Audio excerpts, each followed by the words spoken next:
Bonjour et bienvenue pour cette autre vidéo. Le titre du message, comme vous avez vu en introduction, c'est « Les trous exposés de la doctrine de l'enlèvement pré-tribulationnel, un premier retour secret de Jésus pour enlever son Église avant la période des tribulations, un leurre qui fera se perdre les croyants vulnérables ».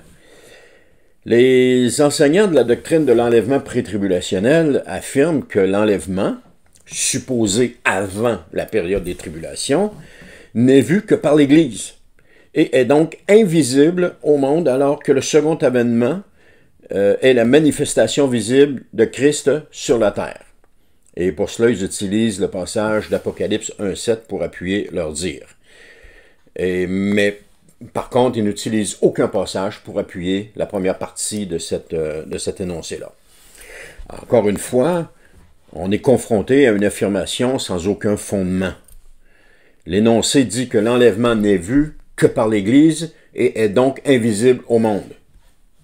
Bien entendu, ce fait n'est pas appuyé par aucune référence biblique. Et c'est tout à fait normal parce qu'il n'y a aucun passage qui corrobore cette idéologie-là. Et c'est aberrant de voir une chose comme ça et de constater que des affirmations sans aucun fondement biblique sont faites pour étayer une doctrine. Plus encore, que des gens ne s'aperçoivent aucunement de cette supercherie. Comment peut-on, c'est la question que je me pose, c'est comment peut-on avancer une doctrine qui n'est pas appuyée par aucun verset de la parole de Dieu? Dans le passé, j'ai déjà avancé une doctrine, et puis on me dit « Ah, non, Denis, il faut au moins que ce soit appuyé par 3 versets de la parole de Dieu pour que ce soit une doctrine. » Et là, ici, ils avancent même pas aucun verset pour appuyer cette doctrine d'un enlèvement secret, si ce n'est des versets sortis de leur contexte, bien entendu, et tout le monde est d'accord avec ça, tout le monde trouve ça que c'est correct.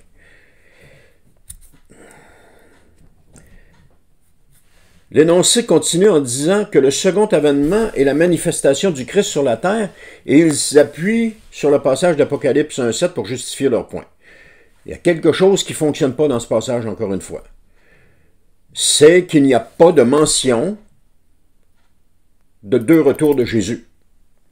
Si ce passage faisait mention à un 2e retour de Jésus, il me semble que le passage ou le contexte le dirait. Mais il ne le dit pas. Donc, si on dit que ce passage s'applique à un 2e retour de Jésus, on lui fait dire quelque chose qu'il ne dit pas. Donc, on le sort de son contexte. Parce que la Bible fait toujours mention d'un seul et même événement lorsqu'on parle du retour de Jésus. Il n'y a pas 14 retours de Jésus, là. Il y en a seulement un, et c'est à la fin.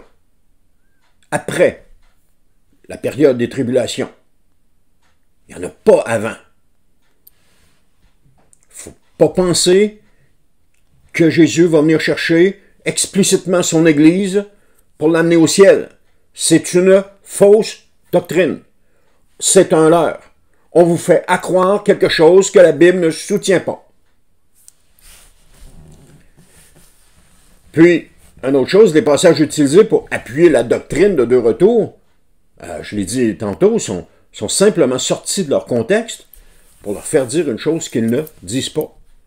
Donc, Apocalypse 1,7, comme j'ai dit, ne mentionne aucunement que ce serait lors d'un 2e retour. Donc, on ne peut pas prendre ce passage pour appuyer la théorie d'un 2e retour. D'abord, nous devons clarifier la question d'un premier retour secret de Jésus. Nous voulons savoir si ce fait qui est avancé par les adeptes de la fausse doctrine de l'enlèvement pré-tribulationnel trouve ses racines dans les Écritures. Alors, le premier point, c'est la doctrine du retour de Jésus selon la Bible. La doctrine d'un retour secret de Jésus pour enlever l'Église avant une dite période de tribulation, souvent appelée pré-tribulationnisme, est largement débattue dans le christianisme.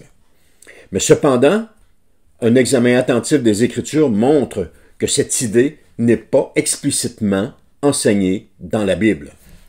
Et à un moment donné, il faut en revenir à la parole de Dieu. La doctrine d'un enlèvement secret avant la période des tribulations est apparue seulement au 19e siècle et principalement dans le cadre du dispensationalisme qui a été introduit par John Nelson Darby et qui a ensuite été popularisé par la Bible dite, la Bible avec des commentaires dite Scofield. Mais avant cela, l'Église enseignait généralement un retour unique, visible et glorieux de Jésus, accompagné du jugement final.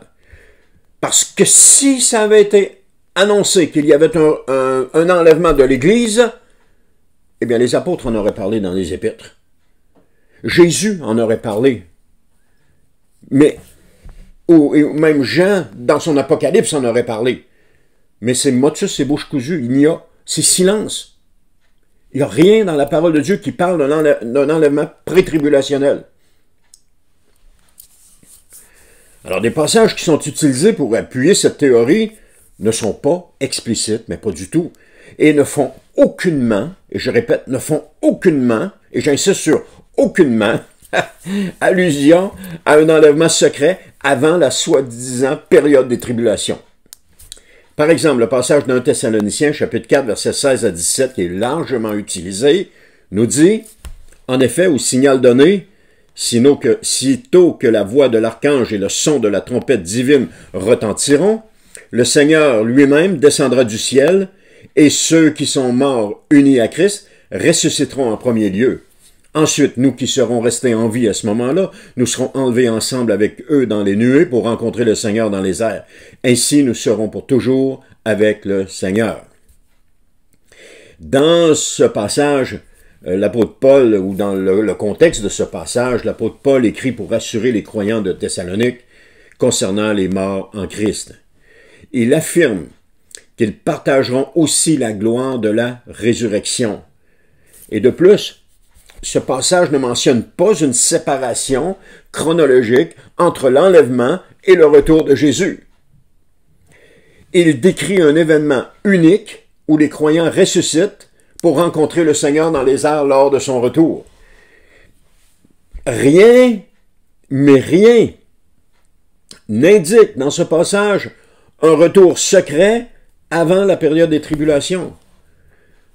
Alors, ce passage est donc sorti de son contexte pour lui faire dire une chose qu'il ne dit pas. Donc, on ne peut pas prendre ce passage pour appuyer la doctrine d'un retour secret de Jésus, d'un premier retour secret de Jésus. On ne peut pas le faire. Un second passage qui est utilisé pour appuyer un enlèvement secret est 1 Corinthiens chapitre 15, versets 51 à 52, qui nous dit « Voici, je vais vous révéler un mystère. Nous ne passerons pas tous par la mort, mais nous serons tous transformés en un instant, en un clin d'œil, au son de la trompette dernière. Car lorsque cette trompette retentira, les morts ressusciteront pour être désormais corruptibles, tandis que nous serons changés. » Alors on voit dans ce passage, l'apôtre Paul parle de la résurrection, de la transformation des croyants à la fin des temps. Et le son de la dernière trompette évoque la fin des temps et pas un événement préalable. Et cette transformation est universelle et finale, coïncidant avec le jugement et le retour de Jésus. Il n'est absolument pas, je répète, absolument pas, fait mention de quelque manière que ce soit à un enlèvement secret pré-tribulationnel, ni dans le verset, ni dans le contexte. Alors, encore une fois, c'est un autre bel exemple d'un passage qui est pris hors de son contexte pour lui faire dire une chose qu'il ne dit pas. Et pourtant, un nombre incroyable de gens qui croient à la fausse doctrine de l'enlèvement pré-tribulationnel utilisent ce verset pour appuyer le fait que Jésus revient chercher son Église avant les tribulations, que c'est le premier retour. Ensuite de ça, il y a un deuxième retour. Mais vous allez voir, j'en ai d'autres choses qui sont assez surprenantes qui vont venir dans les prochaines vidéos. Alors, un dernier passage qui est grandement utilisé à tort est celui de Jean 14,3, encore une fois. Et Jean 14,3 nous dit « Lorsque je vous aurai préparé une place, je reviendrai, je vous prendrai avec moi, afin que vous soyez vous aussi là où je suis. Dans ce passage, nous voyons que Jésus réconforte ses disciples avant sa crucifixion, leur promettant qu'ils seront avec lui dans la maison du Père. Ce passage promet un retour, mais il n'indique pas un retour secret, ou un premier, un deuxième ou un troisième retour. Il n'indique pas le nombre de retours non plus. L'accent dans ce passage est plutôt mis sur l'assurance du salut et de la communion avec Christ. Et encore, c'est encore et toujours la même chose. C'est la même chose que les deux précédents passages que nous venons de voir. On sort le passage de son contexte et on lui fait dire quelque chose qu'il ne dit pas. Il ne parle pas d'enlèvement secret, ce passage. Ni le passage, ni le contexte. Alors, ce que la Bible enseigne, c'est un seul retour de Jésus. Les Écritures parlent toujours et uniquement d'un seul retour visible et unique de Jésus, comme nous l'enseigne Matthieu 24:30, qui nous dit « C'est alors que le signe du Fils de l'homme apparaîtra dans le ciel, alors tous les peuples de la terre se lamenteront, et ils verront le Fils de l'homme venir sur les nuées du ciel avec beaucoup de puissance et de gloire. » Tout comme Apocalypse 1:7 nous mentionne, « Voici, il vient au milieu des nuées, tout le monde le verra, même ceux qui l'ont transpercé, et toutes les familles de la terre se lamenteront à cause de lui. Oui, Amen. » Alors ces descriptions qu'on vient de voir ne laissent pas place à un retour secret avant le second retour glorieux de Jésus. Ces passages et leur contexte ne font absolument, et je le répète, absolument pas mention à un premier, un deuxième ou même un troisième retour de Jésus. Parce que là, ils sont à veille de nous en mettre un troisième. Je les vois venir. D'ailleurs, la Bible ne mentionne pas en aucun endroit un retour secret de Jésus. C'est pas écrit en nulle part. Pourtant, c'est proclamé du haut de la chair, dans les églises. À chaque semaine, il y a un pasteur quelque part dans le monde qui proclame cela. C'est une fausse doctrine. Ce n'est pas la vérité de la parole de Dieu. Mon deuxième point, c'est que l'Église est appelée à traverser la période des tribulations. Ça en chatouille quelques-uns, bien entendu.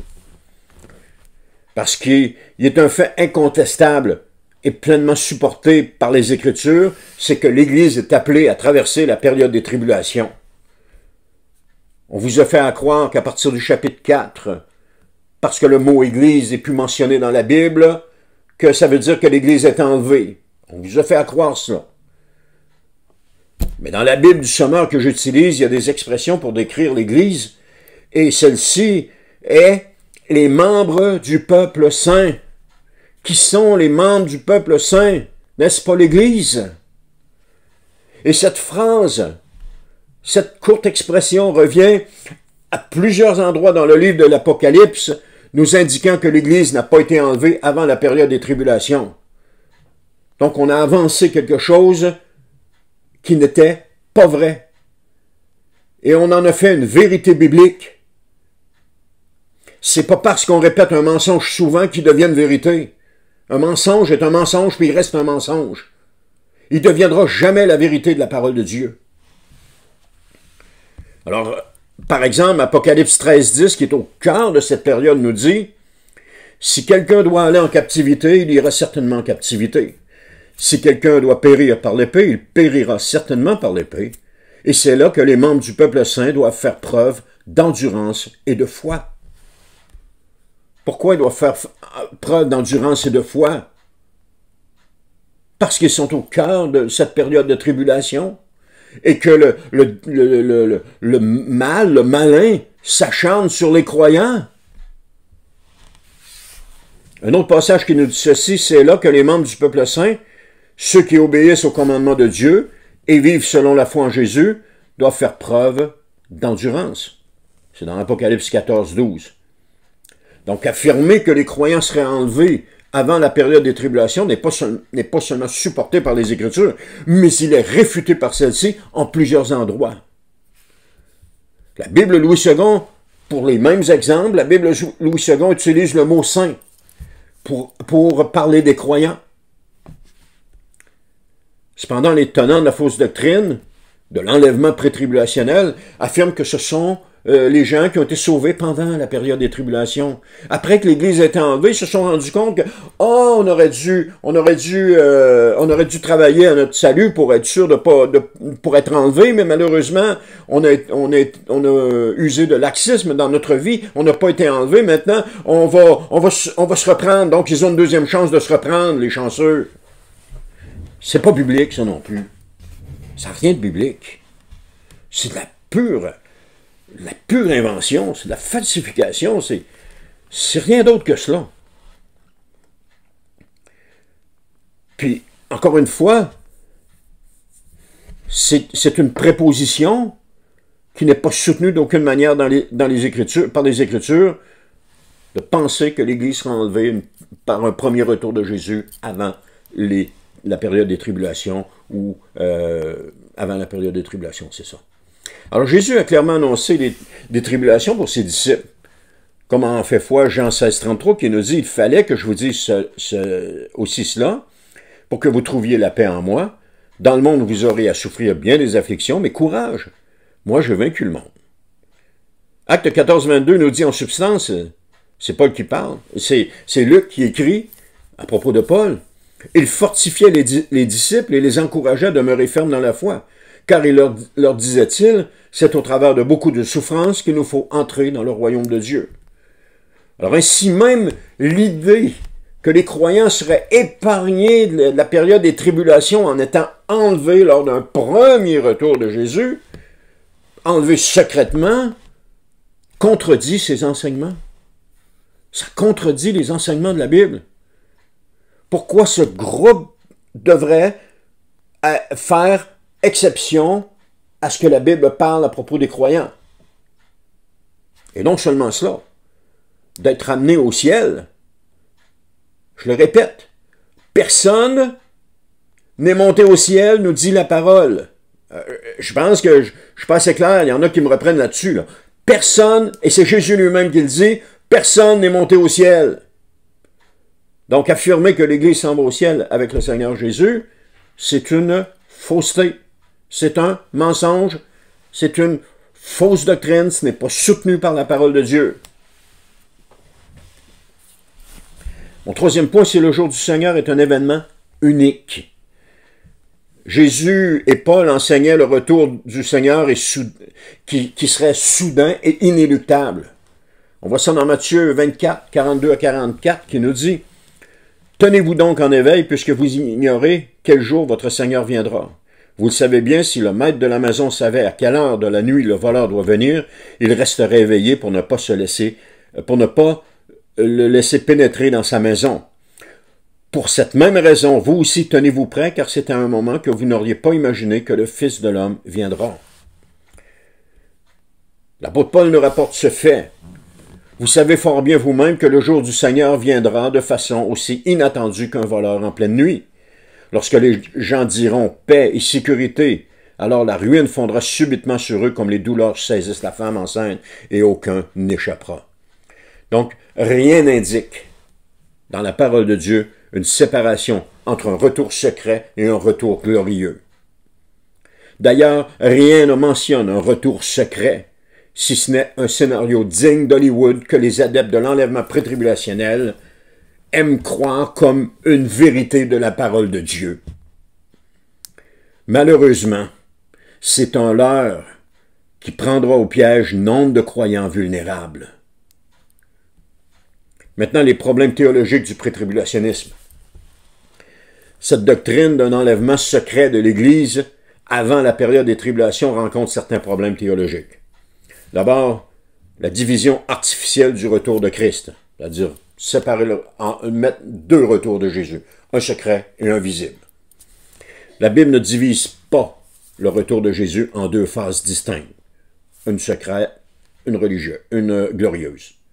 Non seulement elle ne divise pas, mais elle ne fait aucune allusion à un soi-disant retour secret. Je pense que c'est pas dur à comprendre. Il n'y a pas de mention dans la Bible d'un retour secret de Jésus pour enlever les croyants, pour les amener au ciel. Il n'y a pas de mention dans la Bible. C'est une pure invention humaine. Et cela ne vient que de l'imaginaire des hommes qui veulent faire du tort au corps de Christ et prendre les âmes dans leur piège. Je sais que je dis cela et que ça ne fait pas l'affaire de tout le monde. Parce qu'il y a des gens qui ont beaucoup de notoriété et de connaissances apocalyptiques qui annoncent cela. Mais malheureusement, c'est une fausse doctrine qu'ils annoncent. La notoriété ne rend pas le faux, ne fait pas du faux une vérité. C'est la parole de Dieu qui est la vérité. Prendre un verset, le sortir de son contexte et lui faire dire une chose qu'il ne dit pas, ne fait pas de cela une vérité biblique.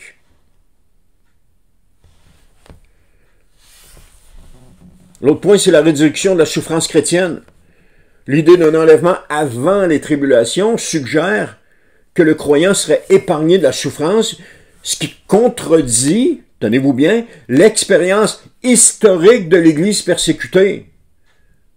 Pourquoi ça serait différent aujourd'hui que ça ne l'a été dans le passé? Est-ce que la Bible mentionne que les chrétiens de la fin des temps vont être traités différemment de ceux du début de l'ère de l'Église? J'ai pas vu ça. J'ai pas vu ça en nulle part. Alors pourquoi ce serait différent? Le troisième point, c'est un encouragement, une attitude passive. Attendre un enlèvement secret peut encourager un manque de vigilance face aux défis spirituels actuels, alors que Jésus appelle à la persévérance de l'Église. L'appel qui est lancé par Jésus, c'est de persévérer, c'est de tenir bon jusqu'à la fin. La fin, c'est quoi? La fin, c'est le retour de Jésus après la période des tribulations pour ressusciter et établir son règne et passer les gens en jugement. Il n'y en a pas avant ça. Donc, il y a des temps difficiles qui s'en viennent et les croyants vont devoir persévérer dans ces temps-là. Mais comme ils croient qu'ils vont être enlevés avant que ça arrive, ben, ils ne se préparent pas à cela. Et le problème avec ça, c'est qu'ils vont entrer dans cette période-là avec une faiblesse marquée et l'absence de persévérance. Et ça va faire quoi? Des chrétiens qui vont donner leur âme au diable. C'est ça que ça va faire. Donc, en conclusion, l'idée d'un retour secret de Jésus pour enlever l'Église avant la période des tribulations n'est pas soutenue par les Écritures d'aucune façon. Elle repose sur des interprétations modernes et non sur un enseignement clair de la Bible. Les Écritures enseignent un retour unique, visible et glorieux de Jésus. Ils n'en enseignent pas 4 retours de Jésus, ou 5 ou 6. Ils en enseignent seulement un. Un retour qui sera accompagné du jugement et de l'établissement final de son royaume. L'Église est appelée à persévérer au milieu des tribulations dans l'attente confiante de ce jour glorieux. Et c'est un leurre pour attirer les croyants vulnérables loin de la vérité de la parole de Dieu. Parce que lorsqu'on croit à une fausse doctrine, on est attiré loin, on est attiré hors de la vérité de la parole de Dieu. Et une fausse doctrine en amène une autre, ce qui nous éloigne toujours davantage de la vérité de la parole de Dieu. Ce qui fait qu'à un moment donné, on croit seulement les fausses doctrines et on ne croit plus la vérité de la parole de Dieu. Et en croyant ces fausses doctrines, lorsque quelqu'un nous dénonce ces fausses doctrines, le problème, c'est que là, on va se mettre à défendre ces fausses doctrines, comme si elles étaient la vérité de la parole de Dieu. Mais le croyant est rendu tellement loin de la vérité de la parole de Dieu qu'il est aveuglé, qu'il ne voit plus que cette fausse doctrine n'est pas la vérité de la parole de Dieu. Mais il la prend comme étant la vérité de la parole de Dieu. Il faut revenir à la vérité de la parole de Dieu. Sortir de cette spirale de fausses doctrines qui nous entraîne toujours davantage vers le fond. Il faut sortir de cela. Ainsi, le passage qui était utilisé au début, qui était mentionné Apocalypse 1:7, parle bien du retour de Jésus, indiquant que tout le monde le verra. Alors, si tout le monde le voit, il ne peut pas être secret.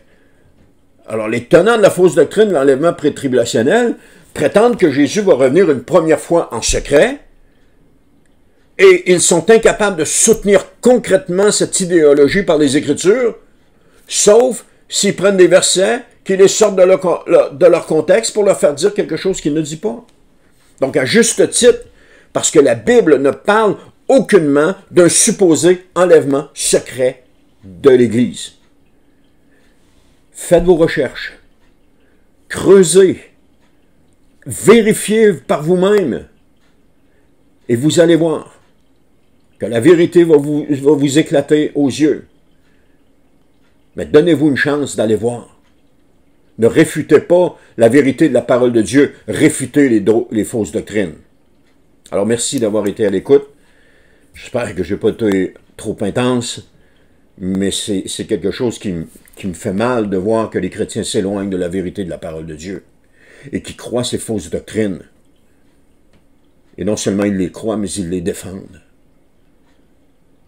Alors que Dieu vous bénisse et on se voit dans une autre prochaine.